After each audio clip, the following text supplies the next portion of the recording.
पिछली कक्षाओं में मैंने अर्थ बोध विधि अथवा शब्दार्थ विधि पर चर्चा की थी। अभी मैं आ रहा हूं व्याख्या विधि। व्याख्या विधि पर विस्तृत रूप से चर्चा करेंगे। सबसे पहले व्याख्या विधि होता क्या है आप लोग समझने का प्रयास करेंगे। पद्यांश का या पद का जो कविता है उसका सस्वर वाचन के उपरांत जब शिक्षक इसका विस्तृत रूप से अर्थ सहित वर्णन करते हुए व्याख्या करता है तो इसे व्याख्या विधि कहते हैं। फिर मैं यहाँ पर स्पष्ट रूप से लिखा हुआ है, आप लोग ध्यान देंगे, सुनेंगे। पद्यांश अथवा पद्य का सस्वर वाचन के उपरांत शिक्षक जब उसका वर्णन अर्थ सहित विस्तृत रूप में करता है वह व्याख्या विधि कहलाता है। मैं रिपीट कर रहा हूं, पद्यांश का सस्वर वाचन के उपरांत जब शिक्षक इसका विस्तृत रूप से अर्थ सहित वर्णन करते हैं तो इसे व्याख्या करते हैं, व्याख्या विधि कहते हैं। यह विधि अर्थबोध विधि अथवा शब्दार्थ विधि के समान ही है, किंतु इसका रूप व्यापक होता है।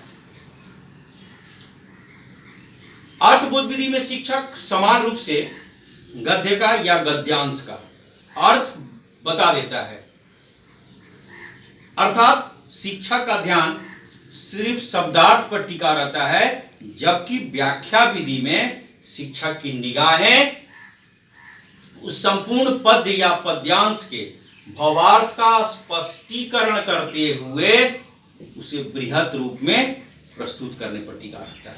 यानी सप्रसंग व्याख्या पर उसका दृष्टि टिके रहती है।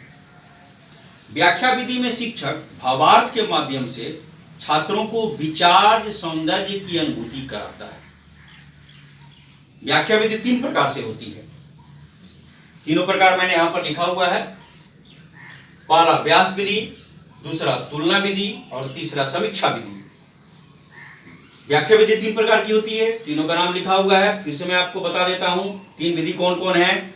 व्यास विधि, दूसरा तुलना विधि, तीसरा समीक्षा विधि। अब मैं आता हूं व्यास विधि में, यहां पर लिखा हुआ है, ध्यान देंगे। इस विधि में शिक्षक कथावाचन की भांति विभिन्न प्रसंग, संदर्भ, उदाहरण आदि के द्वारा पद्य या पद्यांश की व्याख्या करता है। इस विधि को उच्चतर माध्यमिक कक्षाओं में अधिक उपयुक्त माना जाता है। क्यों? ये माध्यमिक या पूर्व माध्यमिक कक्षाओं के लिए ज्यादा उपयुक्त नहीं है, यह उच्च माध्यमिक कक्षाओं में अधिक उपयुक्त माना जाता है, क्योंकि इस विधि में शिक्षक स्वयं ही शब्दार्थ का भावार्थ का व्याख्या प्रस्तुत करता है। इस विधि में पद्यांश का एक एक शब्दों का विशिष्ट अर्थ बताते हुए सप्रसंग व्याख्या प्रस्तुत की जाती है। इसमें काव्य की विशेषताओं और सौंदर्य तत्वों पर भी चर्चा की जाती है। यानी काव्य का जो विशेषता रहेगा और उसका सौंदर्य रहेगा उस पर भी चर्चा की जाती है। साथ ही प्रस्तुत काव्य से संबंधित अन्य काव्य का उदाहरण भी प्रस्तुत किया जाता है। अगर कोई हम कविता पढ़ा रहे हैं तो अन्य काव्य से उसको उदाहरण देकर फिर हम लोग प्रस्तुत करते हैं। यह होता है, इसको कहते हैं व्यास विधि। इसका दोष क्या है कि छात्र श्रोता मात्र बनकर रह जाते हैं। यानी शिक्षक अपने से शब्द बताते हैं, शब्दार्थ बताते हैं, कविता की विशेषता बताते हैं, सौंदर्यानुभूति कराते हैं छात्रों को। छात्र ध्यान पूर्वक सुनते हैं। यानी संपूर्ण कार्य क्या होता है, शिक्षक करते रहते हैं, उसकी विस्तृत रूप से वर्णन करते हैं, उदाहरण सहित वर्णन करते हैं, अन्य काव्य का भी उदाहरण देकर प्रस्तुत करते हैं, और छात्र क्या रहते हैं, इस पर मात्र श्रोता बन के रह जाते हैं। ये इसका सबसे बड़ा दोष है। और मनोवैज्ञानिक तथ्य क्या है कि छात्रों की सक्रियता बनी रहनी चाहिए। यहाँ छात्रों की सक्रियता नहीं बनी रहती है, उसी ध्यान से सुनते हैं, और जितना भी उनकी शिक्षक का जो भाषा हो, मधुर हो, भाषण अति विस्तृत हो, बहुत अच्छी तरह से समझाएं, लेकिन अगर छात्रों की इसमें सहभागिता नहीं रहती है तो वो ज्यादा स्थायी नहीं रहता है। इसमें ये सबसे बड़ा दोष है। अगले बार हम आते हैं, दूसरा है तुलना विधि। तुलना विधि पर हम अब चर्चा करते हैं। तुलना विधि। इस विधि का उपयोग उच्च कक्षाओं के शिक्षण में किया जाता है। इसमें छात्रों की विवेचन क्षमता तथा समालोचना करने की क्षमता का विकास होता है। इस विधि का प्रयोग 4 प्रसंगों में किया जाता है। तो आइए सबसे पहले मैं आपको दिखा दूं, लिखा हुआ तुलना विधि। इस विधि का उपयोग उच्च कक्षाओं के शिक्षण में किया जाता है। इस विधि में छात्रों की विवेचन क्षमता तथा समालोचना करने की क्षमता का विकास होता है। समालोचना करने की क्षमता से अर्थ होता है कि किसी कविता का गुण दोष, कवि के साथ कवि की परिचय, उसके भावार्थ की व्याख्या करते हुए कविता का गुण दोष की जब हम समालोचना का उसकी क्षमता का विकास करते हैं तो होता है तुलना विधि। इस विधि का प्रयोग 4 प्रसंगों में किया जाता है। मैंने कहा 4 प्रसंग। पहला प्रसंग क्या है? समभाव कवि तुलना विधि। पहला प्रसंग है समभाव कवि तुलना विधि। दूसरा है विभिन्न भाषा कवि तुलना विधि। विभिन्न भाषा कवि तुलना विधि। तीसरा है भाव तुलना विधि। तीसरा है भाव तुलना विधि। चौथा है एक ही कवि की समान भाव वाली विभिन्न कविताओं की तुलना। एक ही कवि की समान भाव वाली विभिन्न कविताओं की तुलना। 4 का नाम फिर से मैं बोल रहा हूं। पहला समभाव कवि तुलना विधि। दूसरा विभिन्न भाषा कवि तुलना विधि। तीसरा भाव तुलना विधि। और चौथा एक ही कवि की समान भाव वाली विभिन्न कविताओं की तुलना। पहला में आते हैं अब, जो यहां दिया है समभाव कवि तुलना विधि। समभाव कवि तुलना विधि क्या होता है मैं बताता हूं।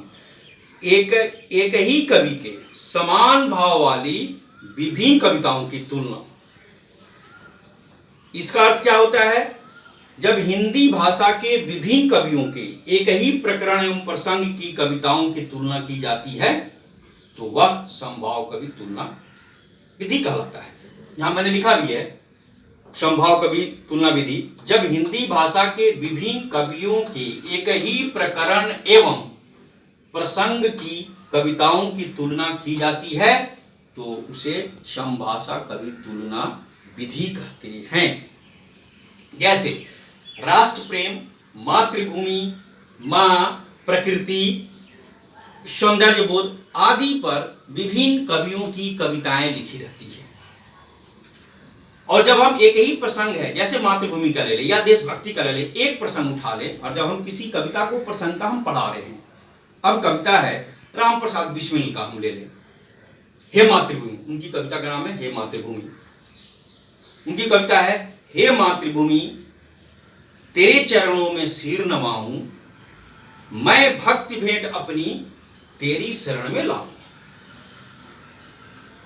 अब जब इसकी हम भावार्थ करेंगे, जब व्याख्या करेंगे, तो जब हम बोलते हैं समभाव कवि तुलना विधि, यानी इसी भाव से अन्य कवियों का एक कवि हम इसमें उसका भावार्थ ला देते हैं। इसका अर्थ बताते बताते इन्होंने मातृभूमि के प्रति कहा है कि हे मातृभूमि तेरे चरणों में हम सिर झुकाएं, भक्ति भेंट अपनी, मेरी भक्ति भावना तेरे चरणों में भेंट है, तेरे शरण में मैं आऊं और अपनी शीश चढ़ाऊं, यानी मातृभूमि के लिए तैयार है। ये राम प्रसाद बिस्मिल का ये जो प्रस्तुत पद्यांश से इसका अर्थ है।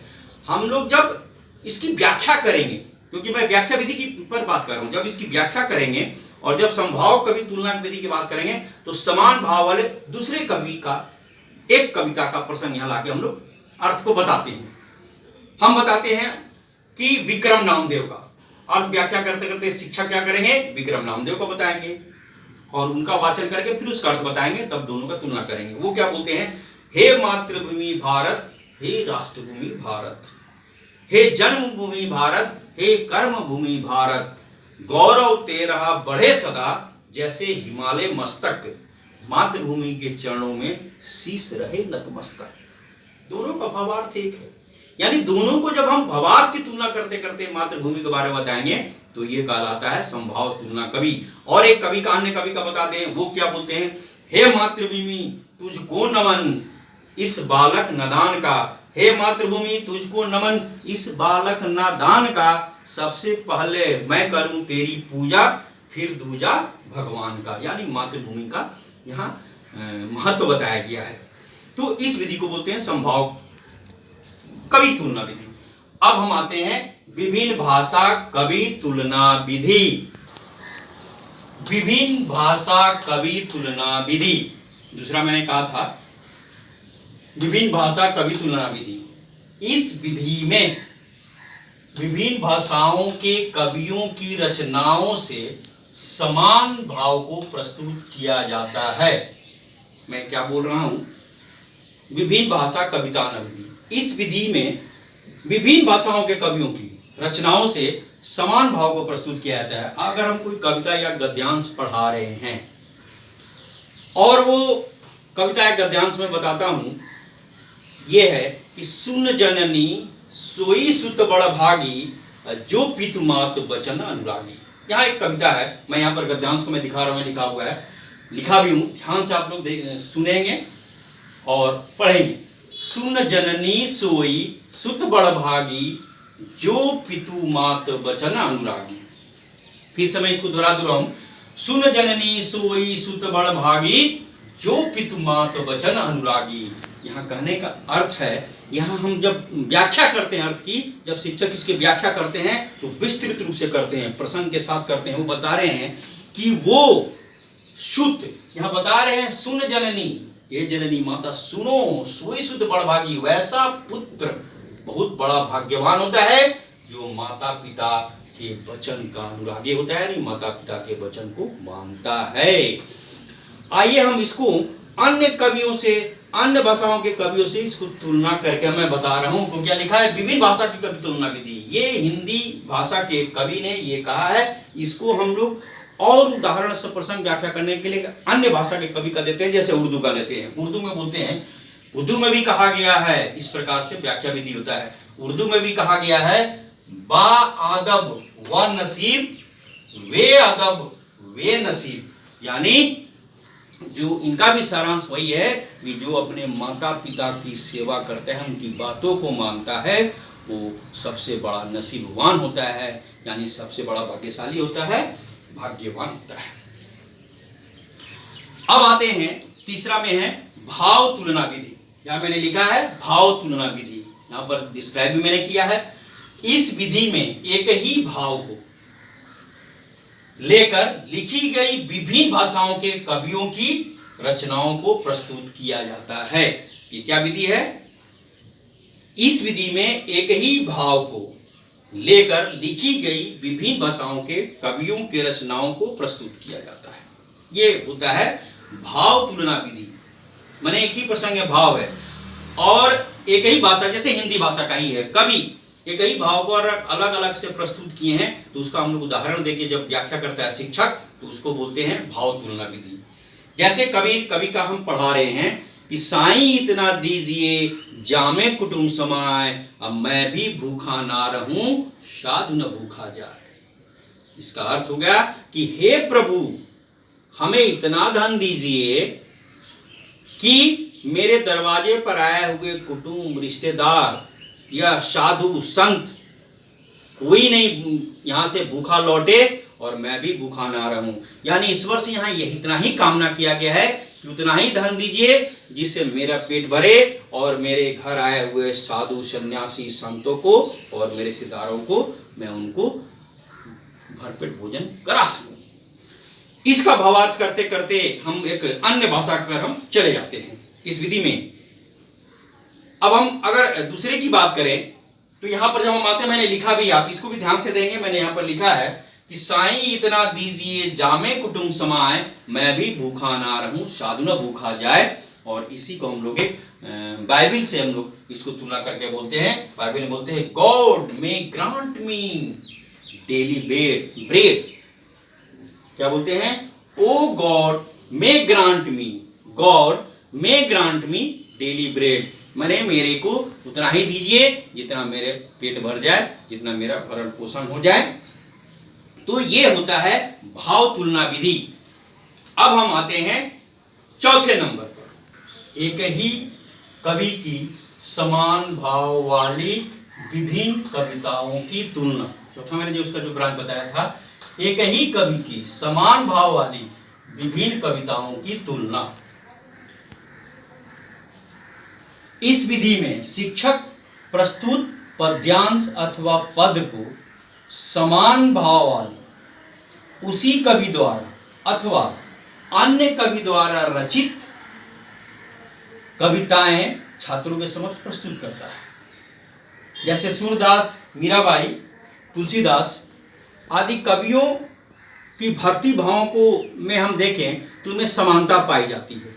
ये होता है एक ही कवि की समान भाव वाली विभिन्न कविताओं की तुलना, या एक ही भाव को विभिन्न कवियों द्वारा प्रस्तुत। जैसे भक्ति भाव की बात करें तो हम विभिन्न प्रकार से उदाहरण दिया था। अगर हम मीराबाई का पढ़ा रहे हैं तो उस मीराबाई में हम क्या करेंगे, सूरदास को ला सकते हैं, सूरदास का कविताओं को जोड़ सकते हैं, मैंने भक्ति भाव को प्रदर्शित किया था। उसी तरह अगर मैथिली शरण गुप्त की मातृभूमि का बात करें तो उन्हीं की कविताओं को, मैथिली शरण गुप्त की बात में अगर मातृभूमि का वर्णन करने जा रहे हैं तो उन्हीं की आधारित कविता है जय भारत, साकेत, ये सब भी मातृभूमि पर आधारित होती है।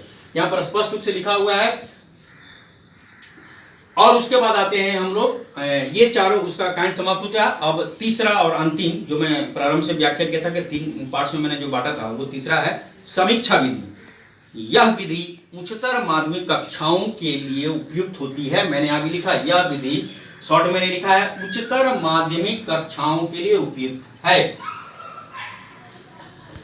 इस विधि में शिक्षक क्या करते हैं कि शिक्षक अर्थ की व्याख्या के साथ साथ साहित्यिक आलोचना सिद्धांतों को भी स्पष्ट करता है। इस विधि में शिक्षक अर्थ की व्याख्या के साथ साथ साहित्यिक आलोचना सिद्धांतों को भी स्पष्ट करता है। साधारणतः 3 प्रकार से समीक्षा की जाती है। यहां पर मैंने लिखा है 3 प्रकार से समीक्षा की जाती है। पहला है भाषा की समीक्षा, दूसरा है काव्यगत भाव की समीक्षा, और तीसरा है उन सभी प्रभावों की समीक्षा करना जिनसे कवि को रचना करने में प्रेरणा तथा सहायता मिली है। यानी समीक्षा भी 3 प्रकार से, भाव की, पहले हम भाषा की समीक्षा करेंगे, उसके बाद काव्यगत भाव की समीक्षा, और तीसरा है उन सभी प्रभावों की समीक्षा करना जिससे कवि को रचना करने में प्रेरणा तथा सहायता मिली है। इस विधि में छात्र अधिक क्रियाशील रहते हैं क्योंकि अधिकांश कार्यभार छात्रों पर ही सौंपा जाता है कि समीक्षा करना, काव्यगत समीक्षा करना, भाषा की समीक्षा करना, उनको किन से प्रेरणा मिली है, कैसे प्रेरणा मिली है, इन भावों की समीक्षा करना। तो इस प्रकार व्याख्या विधि यहीं पर समाप्त होती है। आप लोगों को समझ में आया होगा। आप लोग ध्यान से सुने, निश्चित रूप से समझ में आएगा। धन्यवाद।